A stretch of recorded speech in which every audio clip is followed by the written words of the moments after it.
সংগ্রামী সভাপতি জনাব মঞ্জুর মোর্শেদ মামুন, জনাব মঞ্জুর মোর্শেদ মামুন।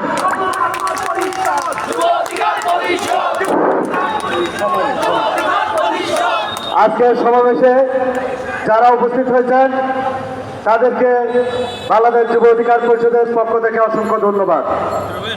আপনারা জানেন, যুব অধিকার যখন প্রতিষ্ঠিত হয়েছিল সে 2020 সালে 7 জানুয়ারি আমরা প্রথম ফেলানি হত্যার বিচারের দাবিতে ভারতীয় হাই কমিশন ঘেরাও করি। ঠিক তার পরের বছর 2021 সালে গুজরাটের খোসায় নরেন্দ্র মোদী যখন বাংলাদেশে আগমন করে তার বিরুদ্ধে লাগাতার কর্মসূচি গ্রহণ করে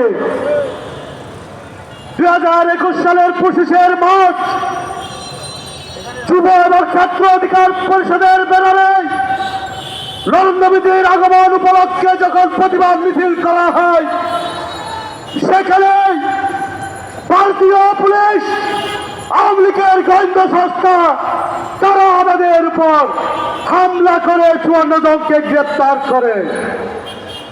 অনেকের রক্ত, শ্রম, ঘাম, ত্যাগের বিনিময়ে আজকে বাংলাদেশের প্রতিটি ঘরে ঘরে ভারতের বিরুদ্ধে দুর্বার আন্দোলন করে উঠেছে।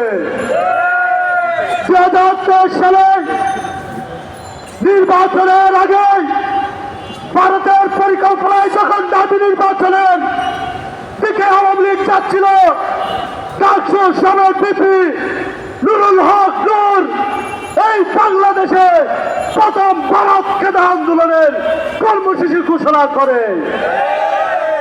আমরা স্পষ্ট বলতে চাই, ভারতের সাথে আমরা বলতে চাই না।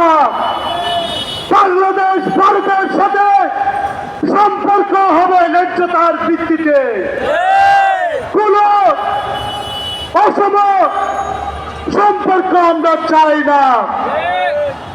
বাংলাদেশকে আপনারা যদি মনে করেন হায়দ্রাবাদ, সিকিম, তাহলে ভুল করবেন।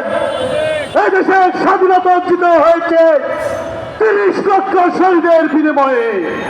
অতএব ভুলে যাবেন না, এদেশের স্বাধীনতা সার্বভৌমত্বের প্রশ্নে এই দেশের জনগণ এক চুল পরিমাণ ছাড় দিবে না। আমরা আজকে সমাবেশে স্পষ্ট দাবি জানাচ্ছি অন্তর্বর্তীকালীন সরকারের কাছে, বাংলাদেশের আওয়ামী লীগকে ক্ষমতায় রাখার জন্য ভারতকে আওয়ামী লীগ সরকার যে সুযোগ সুবিধা দিয়েছে, ট্রানজিট সুবিধা, বন্দর সুবিধা, বিনা শুল্কে এবং অসম যে চুক্তিগুলো হয়েছে তা অনতিবিলম্বে বাতিল করতে হবে। অসম চুক্তিতে বাংলাদেশ সম্পর্ক বিনির্মাণ করতে পারে না।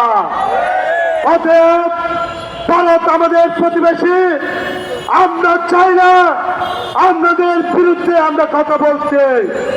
আমরা আমাদের অধিকার চাই, সীমান্তের হত্যা, সৈন্যের কোটায় আমরা চাই পারস্পরিক ন্যায্যতার ভিত্তিতে যে কোনো সম্পর্ক।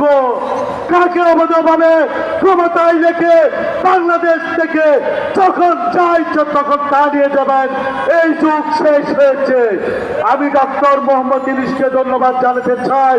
উনি বলেছিল 24-এর ছাত্র জনতার গণ অভ্যুত্থানে যখন একজনকে হত্যা করা হয় 4 জন দাঁড়িয়ে যায়।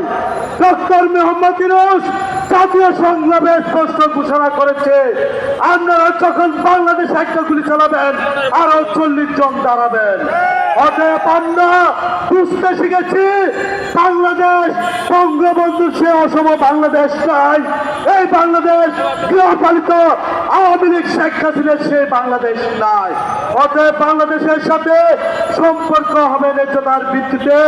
আজকের সমাবেশে উপস্থিত সবাইকে ধন্যবাদ জানিয়ে আমার বক্তব্য শেষ করেছি। ধন্যবাদ। আসসালামু আলাইকুম।